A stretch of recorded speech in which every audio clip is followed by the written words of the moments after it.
একটা আপু এই পিকটা দিয়ে বলে যে আমি এটা করে দিতে পারবো কিনা। আমি বললাম যে হ্যাঁ পারবো। তো এটা একটা ব্লাউজ, এজন্য সেলাই ছাড়া যতটুকুতে কাজ হবে ঠিক ততটুকুই মার্ক করে নিয়েছি। আর এটা করতে 12 থেকে 13 রকমের চুমকি, পুঁতি, পাথর এগুলো লেগেছে। এরপর হাতার কাপড় ফ্রেমে আটকে নিয়েছি। আর এখানে স্প্রিং এর ক্ষেত্রে আমি একটু ভিন্ন করেছি, কারণ এই স্প্রিং, দবকা বা জাদোজি যেটাই বলি না কেন, এটা একটু নাজুক হয়, তাই এটা একটু কম ব্যবহার করার চেষ্টা করেছি। যাই হোক, এটা প্রথমে কেটে তারপর শুয়ে ঢুকে তারপর একটা একটা করে লাগিয়েছি। আর এই পুরো ব্লাউজটা করতে আমার অনেক কষ্ট হয়েছে, কারণ আমি প্রথমে বুঝি নাই যে এটাই এত কাজ আর এত সময় লাগবে। আর এই ছোট ফাঁকা অংশে এরকম চেইন স্টোনগুলো বসাবো।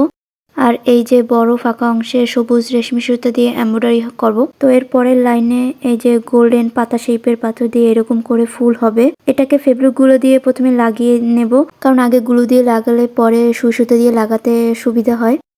তো এই পর্যন্ত কাজ করা হয়েছে, বাকি অংশের কাজ আমি আরেকটা ভিডিওতে দেব।